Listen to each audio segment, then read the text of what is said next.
안녕하십니까. 여러분, 법이란 알면 쉽고 모르면 어렵습니다. 그리고 법을 모르면 법으로부터 소외될 수 있습니다. 이 현대 사회에서 가장 큰 어려움이 소외감이라고 합니다. 소외된 사람들이 가장 어려운 처지에 놓이게 됩니다. 제가 처음 그 법조계에 들어서서 변호 활동을 할 때 가정으로부터 소외돼서 결국 이혼을 할 수밖에 없는 그런 어떤 이혼 상담을 하게 될 때 대부분의 이혼 상담을 하러 온 의뢰인들에게 그런 말을 했습니다. 조금만 참고 지내면 되는데 또 자식 생각도 해야지. 그리고 또 살다 보면 다 좋아지는데 왜 그걸 견디지 못해서 이혼을 하려고 하느냐. 그렇게 얘기하고 돌려보낸 적이 많이 있었습니다. 근데 그렇게 얘기하고 돌려보내면 오히려 화를 냈습니다. 본인은 이혼을 하려고 왔는데 마치 이혼하지 말라고 하니까 저 변호사는 의뢰인 편이 아니구나 이런 생각들을 하고 있었습니다. 그래서 저는 그 후에 비로소 알았습니다. 변호사 사무실에 이혼을 의뢰하러 온 사람은 이미 이혼을 하지 않으려고 여러 군데 가서 카운셀러도 받고 또 참고 상담하고 다 해서 궁극적으로 도저히 나는 이렇게 소외되고는 살 수 없다라는 판단이 들어서 결국 변호사 사무실에 찾아온 걸 알게 됐습니다. 그래서 그때부터는 카운셀러를 하면서 이혼하지 말아라 이런 얘기를 하지 않고 어떻게 하면 이혼을 하고 나서 가장 그 의뢰인이 요구하는 가장 유리한 입장에서 재판을 진행할 수 있을까 이런 것을 생각하게 됐습니다. 가정에서 소외될 뿐만 아니라 이 소외감은 많은 법적 분쟁을 야기합니다. 소외된 사람들로 인해서 일어나는 일은 참 많습니다. 그리고 이 소외감은 결국은 지위 고하를 막론하고 소외감을 느끼는 사람은 많이 있습니다. 아주 가난한 사람부터 아주 부유한 사람까지, 그리고 아주 지위가 낮은 사람부터 또 아주 사회적 지위가 높은 사람까지 전부 다 소외감을 느낄 수 있습니다.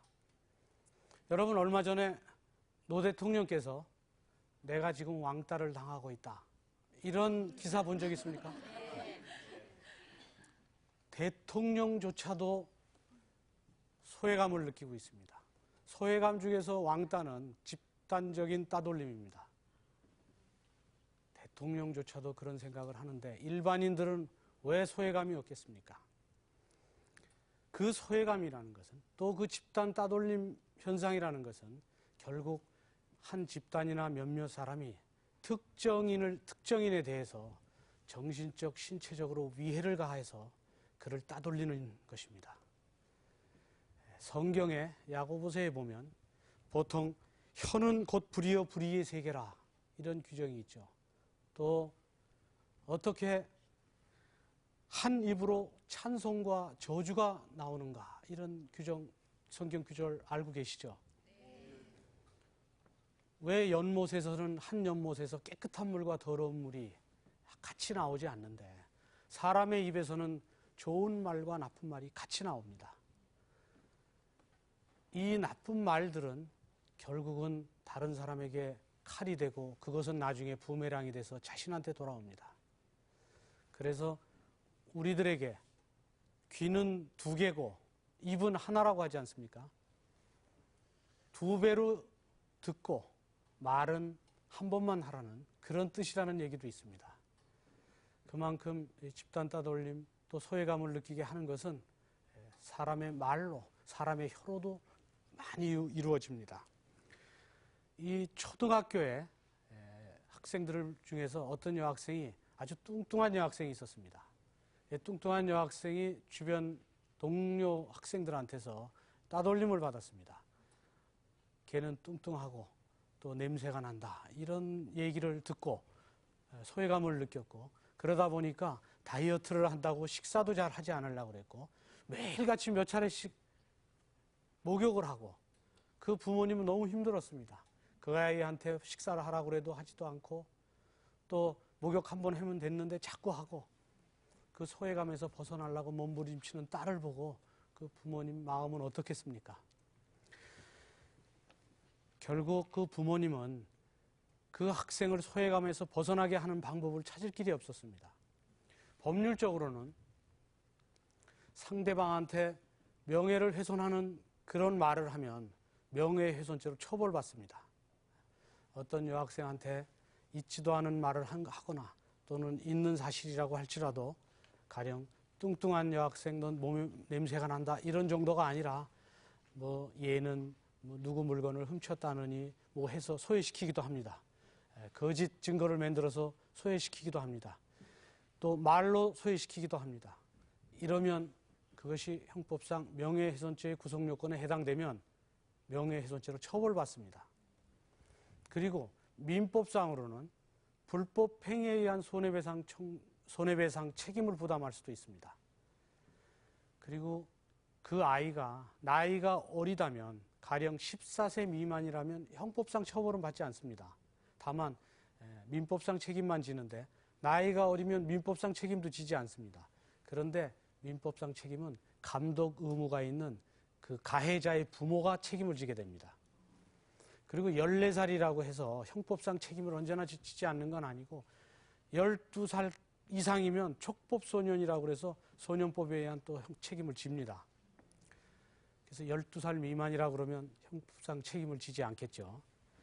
결국은 그 왕따가 된 그 여학생의 부모님은 이런 내용들을 알고 그 가해자의 부모한테 만나서 이게 형사 문제도 되고 민사상 책임도 있는 것이니까 지금 이 왕따하는 이 현상에서 우리 딸을 당신네 자식들하고 잘 가깝게 지낼 수 있도록 좀 도와달라고 협조를 했습니다.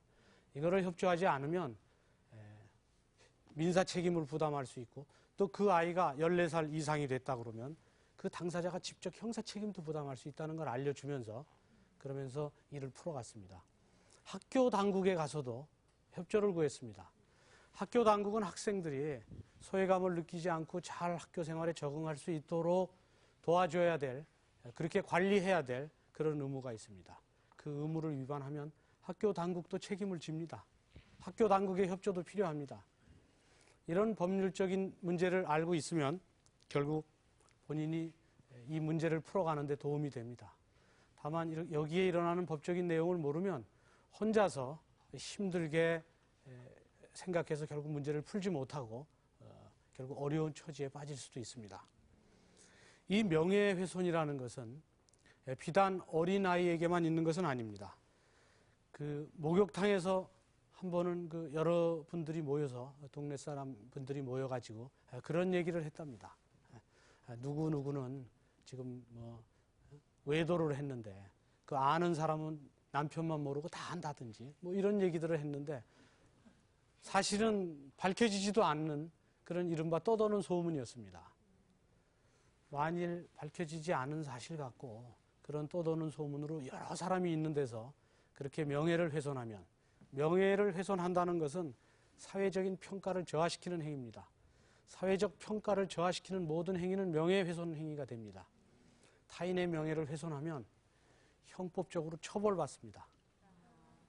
그동안은 명예를 훼손하면 벌금으로 처벌을 많이 받았는데 지금은 실형 선고도 합니다. 그래서 뭐 목욕탕에서 뭐 그냥 지나가는 말로 그런 식으로 말을 함부로 하다가는 형사처벌을 받을 수도 있습니다. 그리고 또 어떤 사람은 그 회사 사무실에서 근무를 하다가 화장실에 갔는데 화장실에 있다 보니까 화장실에 들어온 딴 사람들이 자기 얘기를 하고 있습니다. 자기는 그 화장실 칸 안에 들어가 있었는데 그 과장이 안에 있었는데 그 직원이 저 과장은 뇌물을 주고 위에 돈을 줘서 진급을 했다. 그리고 저 사람은 과거에 딴 사람한테서 사기를 쳐서 처벌받은 전력도 있고 저 사기꾼이다. 근데 어떻게 저 사람 사기꾼이니까 뇌물 줘서 저렇게 진급도 했다. 그런 얘기를 했습니다. 여러 명이 있는 데서 그런 얘기를 했는데 화장실에서 그거 들었습니다. 그래서 즉각적으로 형사 고소를 했고 그 사람 형사처벌을 받았습니다. 회사에서도 쫓겨났습니다. 말을 한 번 잘못해서 결국 그 사람 직장 잃었습니다. 그리고 전과자 됐습니다. 성경 말씀에 혀는 곧 불의 혀라 하는 그런 규정이 있죠. 말을 잘못하면 예전에는 그저 벌금으로 끝날 일이 지금은 훨씬 더 큰 부메랑이 돼서 칼이 돼서 돌아옵니다. 그래서 그 남을 집단적으로 따돌리는 그런 현상들이 이제는 다 법적으로 민형사상 책임을 부담하게 할 수도 있습니다. 그리고 또 하나, 설사 어떤 사람이 진짜 감옥에 갔다 온 전과자라고 할지라도 그 사람 전과자라고 하면 안 됩니다. 홧김에 싸울 때 저 사람 저 감옥소에 절도해서 갔다 온 사람인데 그러니까 성격이 저 모양이라고 막 싸웠습니다. 그러면 사람이 많은 데서 싸웠으니까 그 사람 감옥소 갔다 온 거 모르고 있었습니다. 그 사람 이사 가가지고 새로운 동네에서 새 삶을 살고 있는데 감옥소 갔다 왔다고 합니다. 동네 사람 다 알게 됐습니다. 그래갖고 굉장히 그 살기가 어려워졌습니다. 그 동네에서. 그것도 명예훼손이 됩니다. 사기꾼한테 사기꾼이라고 해도 명예훼손이 되고, 감옥소에 갔다 온 사람을 저 사람은 절도죄로 감옥소에 갔다 온 전과자다. 그거 사실입니다. 그래도 그 사실을 얘기해도 명예훼손이 됩니다. 그것은 왜 그러냐 하면 그 사람이 과거에 절도를 저질렀다면 그 절도죄로 죄값을 교도소에 갔다 오면서 다 치렀습니다. 본인은 이미 죄값을 다 치르고 지금 새 삶을 살고 있는데 옛날 일을 또 끄집어내서 모든 여러 명이 있는 데서 얘기하면 이중 처벌이 되는 겁니다. 그렇기 때문에 전과자에게 전과자라고 한다거나 또는 사기꾼에게 사기꾼이라고 얘기해도 처벌됩니다. 물론 전과자도 아닌데 전과자라고 거짓으로 얘기하면 가중 처벌됩니다.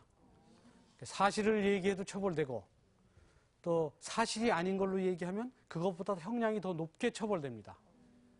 그래서 항시 여러 사람이 있는 다중 앞에서 타인의 명예를 훼손해서 그 사람을 집단 따돌림의 소용돌이 속으로 빠뜨리면 안 됩니다. 다만 명예훼손은 부부가 서로 집에서 누구 감옥소 갔다 온 그런 사람이네 뭐 이렇게 얘기하는 거는 명예훼손이 안 됩니다. 그리고 친구끼리 얘기하는 것도 그 명예훼손이 안 되긴 합니다. 명예훼손은 다중이 있을 때 공연성이 있어야 됩니다. 여러 명이 있는 자리에서 얘기해야 명예훼손이 됩니다. 그리고 전과의 경우에도 그것을 밝히면 명예훼손이 되지만 법 규정으로 밝혀도 된다, 공포해도 된다 그러면 명예훼손이 안 됩니다. 이제 그런 경우에는 가령 뭐 성범죄라든지 이럴 경우에는 재범의 우려가 있다고 그래서 저 사람은 그런 범죄자입니다 하는 거를 관보에 한번 우리나라에서 공표한 적 있죠. 그거는 규정이 있기 때문에 가능합니다. 그래서 그 명예훼손이 안 됩니다. 그렇게 그 규정된 것은. 근데 그렇게 규정이 없는 것은 그것은 전부 전과 사실을 밝히거나 그래서는 안 됩니다.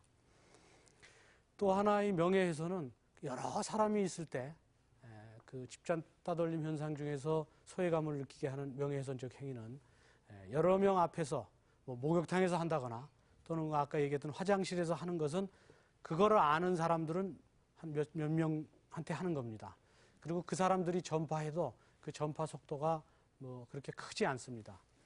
그런데 요새는 인터넷상의 명예훼손이 아주 문제가 되고 있습니다. 인터넷상의 명예훼손은 전파 가능성이 굉장히 큽니다. 지금 여기서 인터넷에서 명예훼손적 글을 올리면 그거 바로 미국에서도 바로 볼 수 있습니다. 그래서 인터넷상의 명예훼손의 피해 정도는 굉장히 넓게 전 세계적으로 확산됩니다. 그래서 한국에서 음해되면 미국에서 벌써 알 수 있습니다. 그래서 인터넷상의 명예훼손 범죄는 굉장히 엄중하게 처벌합니다. 그래서 형법으로 처벌하지 않고 특별법을 따로 만들었습니다. 그래서 인터넷상의 명예훼손은 사실을 얘기해도 처벌하고 허위 사실일 때는 7년 이하의 징역이라는 굉장히 높은 형으로 처벌하는 그런 규정을 새로 만들었습니다. 지난번에 한번 인터넷상의 명예훼손하는 그 사건이 있어서 그 수사대에 신고해서 한번 그 추적을 했었습니다. 추적을 했더니 대학생이었습니다. 그것도 아주 여린 여대생이었습니다. 그래갖고 그 수사기관에서 연락이 왔습니다. 이제 추적해서 찾았으니까 소환하겠다고. 그래서 여대생인 걸 알고 소환하지 말고 고소를 취할 수도 있으니까 소환하지 말고 기회를 주겠다. 그래서 그 인터넷 올린 글에다가 글을 올렸습니다. 그 사람의 이름을 실명을 거론하면 또 명예훼손이 될까봐 실명은 거론하지 않고 부산 무슨 동 주소까지만 적고 이름도 뭐 김 가운데 영 동그라미하고 또 이름, 그래서 누군지 알게 누가 어디 사는 누가 글을 쓴 것을 안다. 이 글이 잘못됐고 사과의 글을 진심으로 올리지 않으면 즉각적으로 지금 수사가 들어가 있기 때문에 수사 진행을 할 것이다 라고 글을 올렸습니다. 그 글을 올리니까 그 다음날 글이 올라왔습니다. 아주 긴 글이 자기가 밤새도록 잠도 못 잤다. 그러면서 진짜 진심으로 잘못했다는 글을 쭉 올렸습니다. 그리고 명예훼손적 글은 한 7, 8줄 올렸는데 그거는 뭐 완전 소설처럼 많이 올렸습니다. 잠도 한숨도 못 자고 그랬다. 그 명예훼손적 글을 올리는 것은 실제적으로는 밤에 많이들 씁니다. 막 이렇게. 여러분 연애 편지 예전에 쓸 때 밤에 쓰고 아침에 보면 유치해서 내용이 이상하죠. 그 인터넷상의 글도 그렇습니다. 그거 밤에 쓰면 점점 악랄하게 아주 독하게 씁니다. 처음에는 그냥 글이기 때문에 막 씁니다. 그러다간 그게 점점 독해집니다. 또 독하게 써야 클릭수도 올라갑니다. 그러다 보니까 그 글들이 아주 독한 글들이 많아지고 명예훼손적 글들이 많아지는데 그분들이 그 글을 써가지고 상대방이 얼마나 피해를 입는지 전혀 모릅니다. 그리고 실제적으로 얼마나 큰 피해를 상대가 그것 때문에 고통받는지를 모릅니다. 그리고 지난번에도 그 악플이라는 게 그 사실은 별거 아니고 뭐 인공미인이다. 그리고 후원자가 있다. 재벌. 사실이 아니지만 후원자가 있다. 없다고 생각하면 그만이고 인공미인이다고 그러면 요새 성형 안 한 사람이 있습니까? 다 조금씩 다 하는데 그래 나 성형했다 이러면 그만입니다.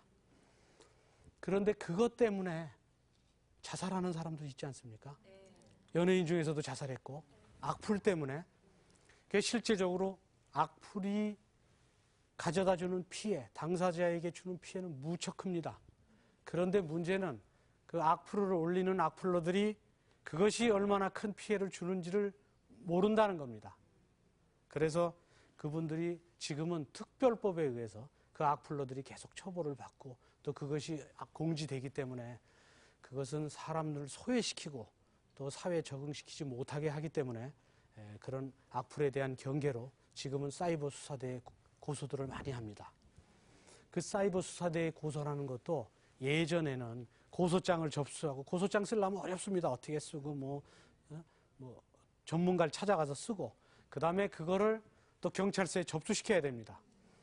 또 거기에 증거 밑에다 또 다 첨부해서 또 제출해야 됩니다. 근데 이 인터넷상의 명예훼손은 아주 쉽습니다.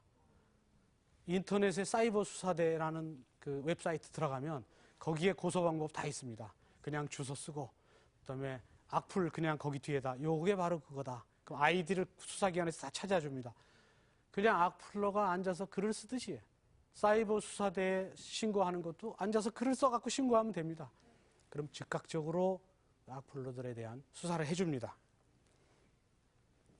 그래서 지금은 인터넷상의 명예훼손이 너무나 난무하고 있기 때문에 사이버로 신고를 한다 그러면 그거에 대한 도움을 받을 수 있습니다. 그러나 이런 법적 지식이 없으면 혼자서 끙끙합니다. 그러다 아무데도 상담할 데가 없다 그러면 자살합니다. 여러분, 이 강의를 들으신 분들은 바로 인터넷상의 앞에 앉으십시오. 그리고 사이버 신고 그 웹사이트 찾아 들어가십시오. 즉각적으로 수사해 줍니다. 그리고 그 인적 사항이 나오면 그 악플 거기에다가 하나 올리십시오. 내가 너를 알고 있다. 그러면 즉각적으로 반성의 글이 옵니다. 소설처럼 올라옵니다. 또 하나는 이 언어적인 폭력보다는 이 실제적인 폭력도 사람을 왕따시키고 따돌림 현상에 의해서 소외감을 느끼게 합니다. 그 폭력이 얼마 전 인터넷에 여학생 폭력이 동영상에 한번 올라온 적이 있습니다. 그 동영상은 중학생 여학생들이 한 여학생을 자기 집에 데리고 가서 주먹으로 이렇게 때렸습니다. 처음에는 그냥 이렇게 때렸습니다. 근데 여자가 반항하지 않으니까 조금 더 심하게 때렸습니다.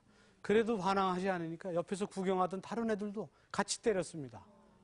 그래도 반항하지 않고 우니까 이번엔 머리를 잡아서 막 당기고 심지어는 그 아이의 옷을 벗기려고 했습니다. 그 아이가 울면서 옷 벗기지 말라고 막 그랬습니다. 이것은 집단 따돌림 현상의 대표적인 사례입니다. 그 학생 얼마나 힘들었겠습니까? 그 학생들은 모두 다 검거돼서 수사받았습니다. 아까도 말씀드렸지만은 14살이 넘으면 전부 형사 처벌을 받습니다. 14살 미만이라도 12살 넘으면 촉법소년으로 소년범으로 처벌받습니다. 12살 미만이라 그러면 그 부모가 그거에 대한 민사상 책임을 다 부담해야 됩니다. 결국 수사를 받았고 나중에 보니까 그 때린 애들도 그 학생들도 피해자가 됐습니다. 그 때린 학생들에 대한 인적사항이 인터넷에 나타나니까 그 인터넷상에 엄청난 악플이 올라왔습니다. 똑같이 해줘야 된다, 뭐 가해자가 또 피해자가 됐습니다. 그런데 이번에는 그 악플에 대해서 사이버 신고도 못합니다. 자기네들이 원인을 제공했으니까 그거 다 감수하고 학교에 잘 다니지도 못하고 그런 것들이 그 칼이 돼서 돌아옵니다. 본인이 잘못한 것이 지금은 칼이 돼서 이게 돌아오고 있습니다. 이 소외감이라는 것은 이 폭력적 성향을 낳습니다. 지난번에는 우리나라에서 어느 학생이 그 동급생한테 계속적으로 따돌림을 당하고 소외감을 느끼게 하니까 이 동급생이 화가 나서 강의 시간에 그 학생을 찾아갔습니다. 그래서 그 학생을 강의 도중에 위해한 사건이 있었죠. 그렇게 폭력적으로 변합니다. 따돌림을 받는 사람은 계속 따돌림만 받지 않습니다. 여러분, 따돌림 현상이라는 것이 비단 초등학교나 또는 대학교나 또는 군대나 또는 일반 사회에만 있는 것은 아닙니다. 따돌림 현상은 특히 가정에도 많습니다. 가정에서 있는 게 고부 간의 갈등, 또 신우 올케 간의 갈등, 또 남편과의 갈등, 그것도 전부 따돌림 현상입니다. 지금 어느 집의 경우에는 아내를 따돌려 놓고 나머지 시집 식구들이 아내만 외톨이로 하게 해서 참 힘들게 사는 그런 경우도 많이 있습니다.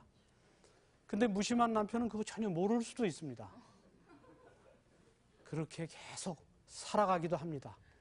예전에는 그렇게 계속 살았습니다. 지금 우리나라는 1년에 약 30만 쌍 정도가 결혼합니다. 그런데 1년에 약 12만 쌍 정도가 이혼합니다. 그래서 이혼을 하게 되면은 그 이혼 사유가 있어야 이혼을 할 수가 있습니다. 그래서 그 이혼 사유라는 것은 뭐냐면 귀책 사유, 법적으로는 귀책 사유라고 그러고 또 책임 있는 사유라고 합니다. 책임 있는 사유라는 것은 혼인의 파탄을 일으키게 하는 책임을 말합니다. 남편이나 아내가, 그러니까 결혼의 일방이 타방에게 그 아내나 남편으로서의 역할을 제대로 못하면 그것이 귀책 사유를 갖는 사람이 됩니다.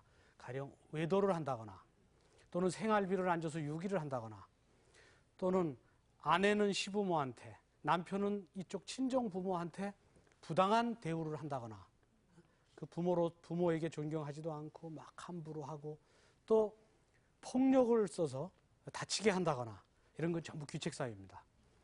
이런 귀책 사유가 없는 사람만 이혼을 청구할 수 있고 이런 귀책 사유가 있는 사람은 이혼 청구를 할 수가 없습니다.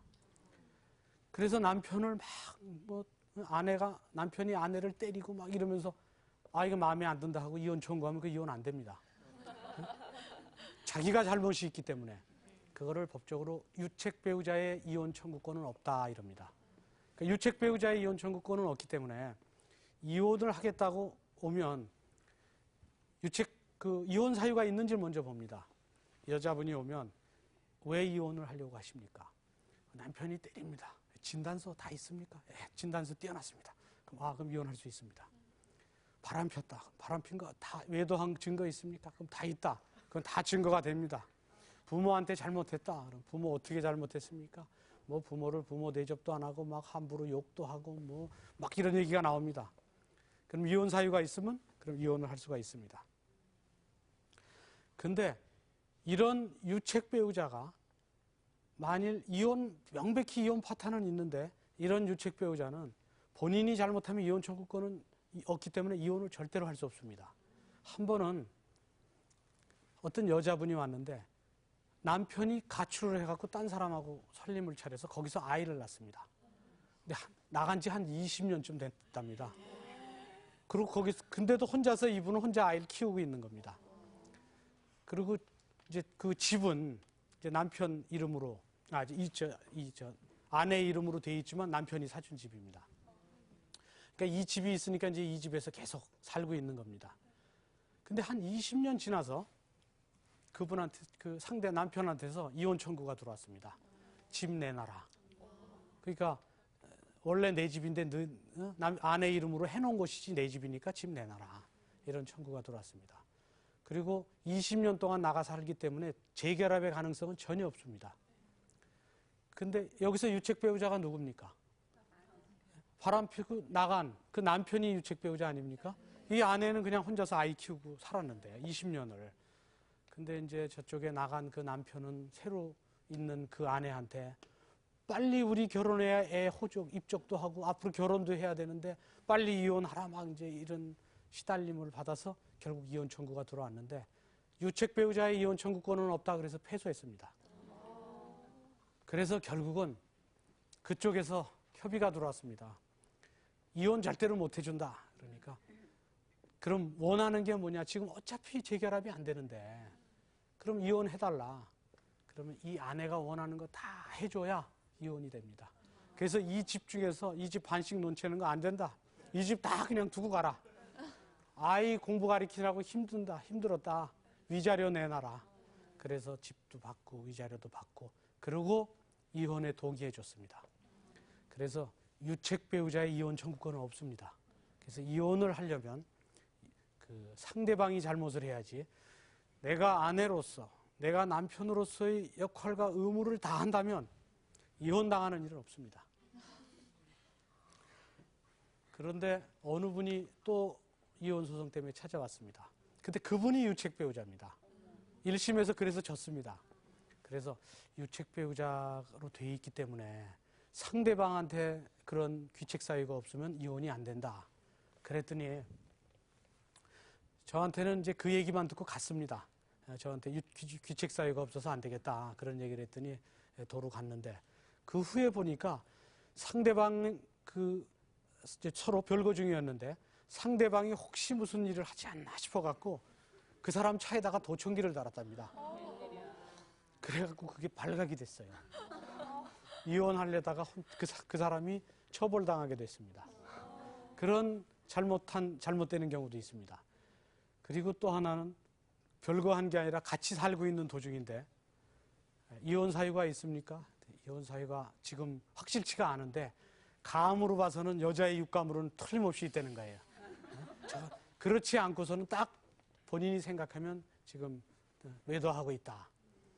근데 그 육감으로 재판을 할 수가 없습니다. 증거가 있어야 됩니다. 그랬더니 그분이 갔습니다. 가갖고 증거를 갖고 왔어요. 그 증거를 어떻게 갖고 왔냐면 집에 있는 전화기에다가 도청기를 설치했습니다. 그래서 도청을 하니까 거기에 나와 있습니다. 여러 가지 내용이 어제 어디서 만났고 뭐 어땠고 뭐 이래갖고 그 자기네들끼리 한 내용이 다 거기에 들어가 있습니다. 근데 그 사람은 결국 이혼 소송을 하려다가 그걸 가지고 이제 이혼 소송을 했는데 상대방이 보니까 도청 자료가 나오니까 이혼 소송은 소송대로 하면서 상대방이 자기 사생활 침해됐다고 형사 고소했습니다. 그래서 집행유예 선고받았습니다. 그 귀책 사유 맞는다고 집에 있는 전화기에다가 도청 장치 만들면 그거 증거로 법정에 제출하면 형사처벌을 받습니다. 근데 도청이라는 게 이렇게 두 사람이 얘기할 때 그 현장에 있는 사람이 비밀 녹음하는 거 그거는 형사처벌은 안 받습니다. 그런데 자기가 현장에 있지 않고 다른 사람 있는 거 그러니까 그 두 사람이 전화하는 건 다른 사람의 대화 내용이기 때문에 그거 불법도청 형사처벌을 받습니다. 그래서 귀책 사유가 있는지를 확인하고 결국 그렇게 소외감을 느끼면 결국은 이혼 소송을 진행해 주는 것이 소외감으로부터 벗어나게 해주는 것이다. 더군다나 파워걸이지 않습니까? 그래서 이혼 사유를 먼저 물어봅니다.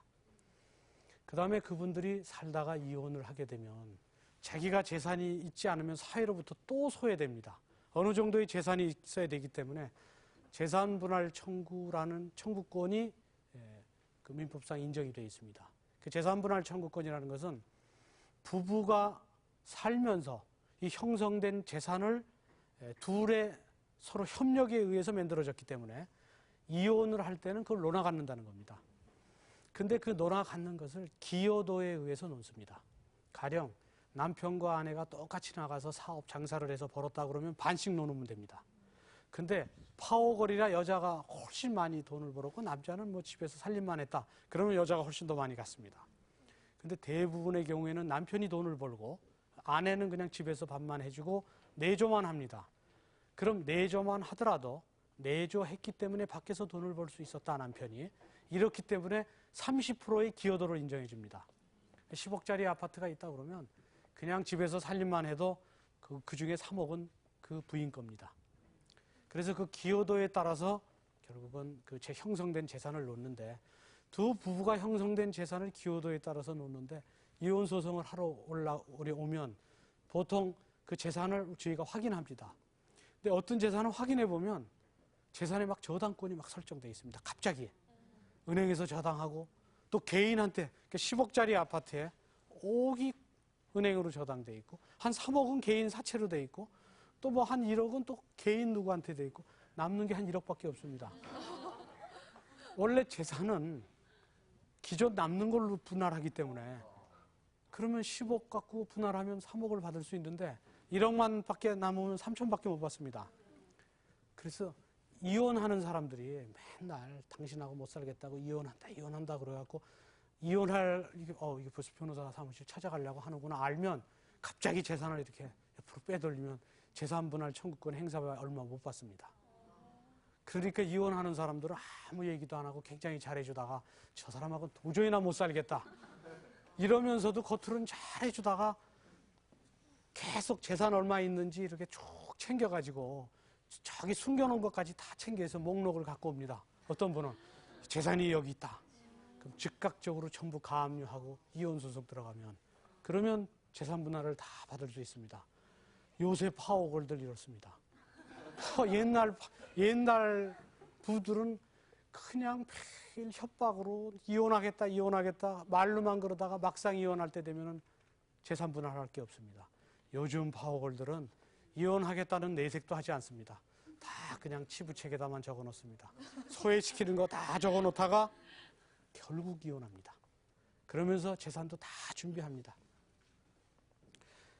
그리고 또 하나 황혼이혼이라는 것도 있습니다.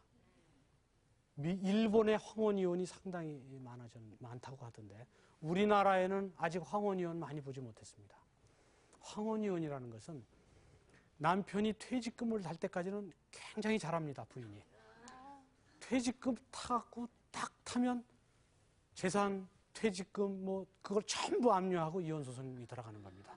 그리고 이혼 귀책사유 그동안 꾹꾹 참고 있었던 거 귀책사유 다 갖고 있습니다. 그러고 나서 이혼소송 들어갑니다. 그리고 재산분할 퇴직금까지 다 받은 거 가지고 이제는 자식도 다 키워서 보냈고 남편도 그동안 뒷바라지 많이 했으니까 이제 이 나이 들어서 또다시 남편 뒷바라지 못한다. 나도 자유인으로 제2의 인생을 살겠다. 이러면서 이혼을 한답니다. 이게 퇴직금만 기다리는 그 부인들, 그 황혼이혼이랍니다. 일본 잡지에 보면은 황혼이혼에서 받은 돈으로 재미있게 사는 법. 이런 게 시리즈로 나온답니다. 무슨 꽃집을 운영한다든지 또는 무슨 네일 아트 숍을 한다든지 또는 재미있는 책방을 운영한다든지 그래서 황혼이혼 그런 그룹끼리 모여서 무슨 문화센터도 다니고 같이 여행도 다니고 남편은 걸리작거린다 이겁니다. 자기네들끼리. 그래서 파워걸들이 점점 커가니까 황혼이혼이 우리나라도 올지 모릅니다. 그래서 제가 우스갯소리로 남편들한테 얘기합니다. 파워걸들의 치부책에 귀책 사유를 적게 하지 말아라. 그리고 사소한 것도 적게 하지 말아라. 보통 아내가 밥 차려놓고 식사하라 그러면 뭐 일하다가 막 뭐 생각나서 글 쓰면 좀 기다리라 그러면 밥 다 식으면 또 차립니다. 또 식사하라 그러면 또 기다리라 그럽니다. 그럼 치부책에 적습니다. 밥 먹으라 그러는데 안 왔어. 그거 굉장히 기분 나빠합니다. 그래서 아내가 여보 식사 그러면 하던 일을 멈추고 즉각적으로 하라. 파워걸과 사는 그런 방법입니다. 앞으로 황혼이혼 일본에서 있었던 일이 한국에서도 없다는 그런 법 없지 않습니까? 지금은 눈보라 막 휘날릴 때의 그 옷보퉁이 들고 눈보라 속에서 시집을 향해 쓰러지던 그런 부인들 많지 않습니다. 또 하나 이혼을 하게 되면 이제 양육권이 문제됩니다. 그 양육권은 예전에는 서로 아이를 자기가 키우려고 그랬는데 요새는 서로 아이를 안 키우려고 하는 그런 부부들도 있습니다. 그래서 할머니 밑에서도 많이 자랍니다. 근데 통상은 여자분들이 아이를 키웁니다. 그리고 남자분들은 양육비를 줍니다. 그리고 남자는 면접 교섭권이라는 걸 갖게 됩니다. 그러니까 한 달에 한 번씩 뭐 아이를 본다든지. 너무 어리면 아이의 발전을 정서에 문제가 되면 조금 그 면접 교섭권을 제한해서 안 만나기도 합니다. 그래서 이혼 재판을 하게 되면 소외당하면서 도저히 못 살겠다. 그래서 결국 이혼을 결심하게 된다면 이런 귀책 사유, 이혼 재산분할 청구권, 양육권 문제 이런 부분들을 챙겨서 사회에 나와서 다시 소외되지 않도록 이렇게 도와주는 그런 일을 하게 됩니다. 근데 이혼 중에서 문제되는 것이 그 탈북자의 이혼이 있습니다. 그 탈북자들은 세터민이라고 하는데 그분들 북한에서 아내들, 가족들 다 두고 아내와 자식들을 두고 자유를 찾아서 한국에 왔는데 이곳에서 다시 결혼해서 아이를 다시 낳고 삽니다. 그럼 여기서 결혼을 해야 되는데 결혼 못 합니다. 왜냐하면 이북에서 이미 결혼했기 때문에 한국에서 또 혼인신고를 하려면 이중혼인이 됩니다. 중혼이라고 그래서 이 중혼은 무효입니다. 그러면 여기서 결혼한 탈북자들은 결국 아이들을 입적시키지 못하면 그러면 이제 그게 문제가 됩니다. 그래서 탈북자의 이혼은 법을 개정해서 탈북자들의 이혼 소송을 받아줍니다. 탈북자라는 증거만 첨부하면 받아주는데 소송을 하다 보면 그 소장이 상대방한테 도달이 돼야 재판이 진행됩니다. 상대방한테 도달 안 되면 재판 진행 안 됩니다. 근데 북한 평양시 어디에 사는 아내한테 소장을 보냅니다. 그 소장이 거기 도달이 안 됩니다. 그 소송해도 소장이 도달 안 되니까 재판이 안 됐습니다. 그동안 탈북자들 이혼 못했습니다. 그런데 또 법을 바꿨습니다. 최근에. 그런 경우에는 법원에다가 재판이 들어왔다는 것을 게시만 한 걸로 그냥 소장이 송달되는 효력을 줬습니다. 그래서 그걸 공시송달이라고 하는데 법적으로 공시송달을 하면 공시송달한 날로부터 2개월 후에는 그 북한에 있는 아내가 소장을 받아본 걸로 그렇게 간주합니다. 그래서 이혼을 할 수 있습니다. 근데 문제는 이제 그래서 지금부터 재판이 진행됩니다. 근데 아직 판결 나온 게 이제 진행이 되는데 문제는 누가 유책 배우자입니까? 북한에서 아이를 지키고 있는 아내가 유책 배우자입니까? 아내를 두고 탈출한 자유를 찾아 탈출한 남편이 유책 배우자입니까? 누가 유책 배우자입니까? 남편은 유책 배우자라고 본다면 이혼 청구도 됐고 소장도 송달은 됐지만 유책 배우자의 이혼 청구권은 기각하니까 또 이혼이 안 될 수도 있습니다.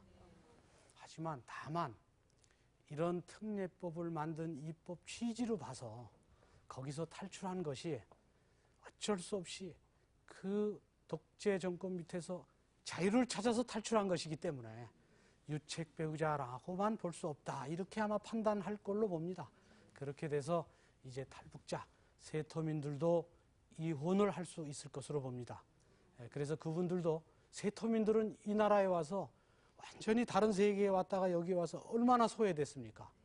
그런데 결혼도 못해서 또 소외되고 그 자식은 또 혼인 내자가 안 돼서 또 소외되는데 지금도 그분들도 혼인신고를 할 수 있어서 그 소외감으로부터 아마 벗어날 수 있을 것입니다. 여러분들은 또 법을 모르면 법으로부터도 소외될 수 있습니다.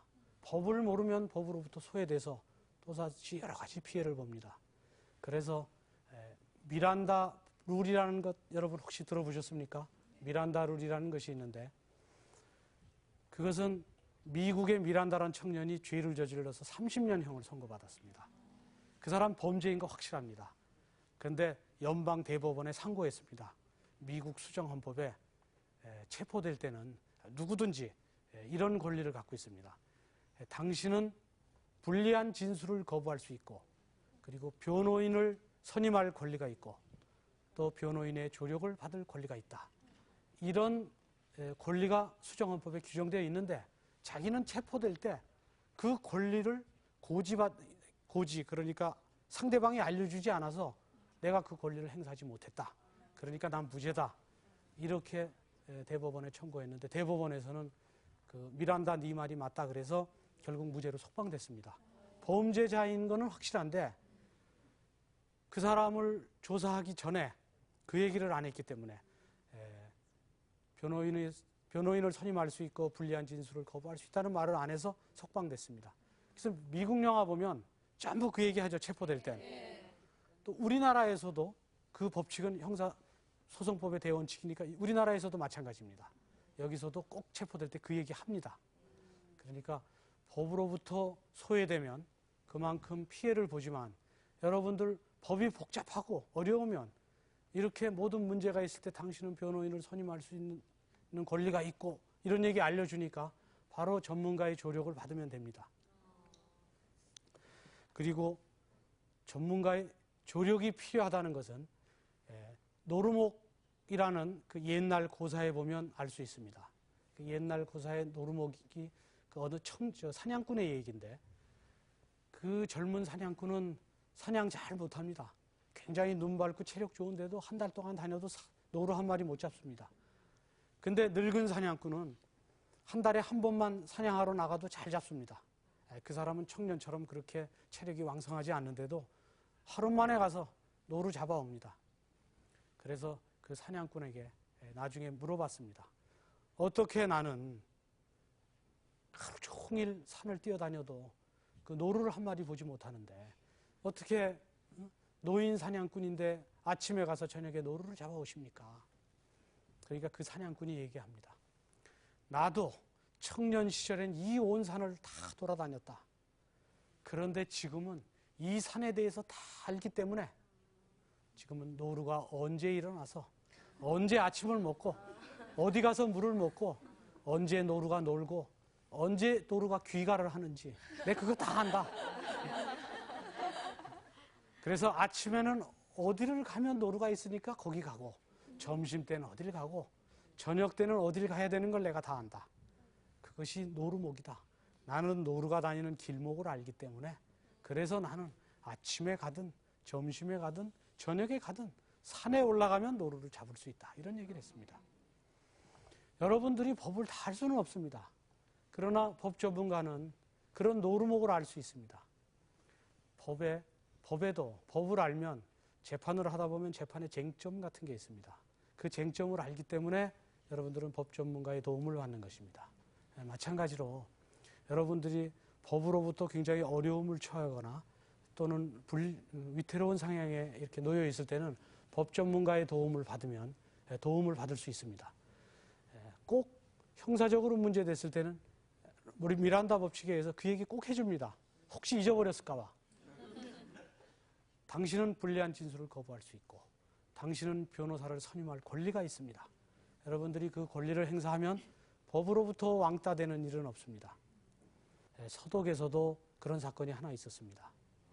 서독에서 어떤 여인이 그 여인은 굉장히 미인이고 굉장한 인테리어였기 때문에 서독에서 그 문제가 굉장히 센세이셔널하게 뉴스가 됐었습니다. 아주 아리따운 굉장히 이쁜 5살인가 6살 된 아주 어린 딸을 키우고 있었습니다. 근데 어느 정신병자가 그 아이를 추행해서 죽였습니다. 그리고 그 사람 체포돼서 재판을 받았습니다. 근데 정신병자였습니다. 그래서 5년 동안 후에 다시 사회에 복귀됐는데 약을 먹으면 그 사람은 범죄를 저지르지 않습니다. 그래서 그 사람은 항시 그 정신과에서 준 약을 먹습니다. 그 약을 먹으면 괜찮은데 어느 날 그 사람이 또 그 약을 안 먹었습니다. 그 약을 안 먹으니까 또 죄를 저질렀습니다. 그래서 또 이번에는 다른 어린애가 죽었습니다. 결국 그 다른 어린애가 죽으니까 그 재판정에 이 사람이 찾아갔습니다. 이 여자가. 이 부인이 찾아가서 그 재판을 참관하러 간 것이 아닙니다. 권총을 들고 가서 법정에서 사살했습니다. 그리고 그 부인이 얘기했습니다. 그 부인은 체포됐습니다. 그 부인이 이런 말을 했습니다. 저 사람은 5년 후엔 또 나온다. 또 나오면 또 피해자가 생긴다. 나는 인간을 쏜 것이 아니다. 나는 짐승을 쏘았다. 그런 사건들이 생깁니다. 그래서 법으로부터 왕따가 됐다고 결국 스스로 집행을 하려고 하지 마시고, 그럴 경우에는 그분이 총을 들고 법정에 가지 마시고 본인이 스스로 법을 개정하도록 법 개정 운동에 앞장섰다면, 그렇게 미인이고 그렇게 인텔이라고 하는데 법 개정 운동에 앞장섰다면 얼마나 좋았을까, 이런 생각이 듭니다. 여러분, 오늘은 이런 집단 따돌림 현상으로 인해서 올 수 있는 여러 가지 법적인 문제들 한번 살펴봤습니다. 이 왕따 현상으로 소외되는 사람들이 결국 우리 가정의 자식들, 또 우리 스스로일 수도 있고, 또 그것이 아내를 향한 남편의 잘못일 수도 있고, 또 아내가 자식을 또 왕따시킬 수도 있고, 또 가정이나 사회나 또 지위 고하를 막론하고 이런 집단 따돌림 현상이 많은 문제를 야기합니다. 그래서 이런 문제가 있을 때는 법적으로 어떻게 대응해야 되는지를 적극적으로 판단하셔서 직접적으로 왕따 현상을 스스로 집행자가 돼서 해결하려고 하지 마시고 법적으로 차분차분히 정리해서 해결하시면 좋은 사회가 만들어질 것입니다. 감사합니다.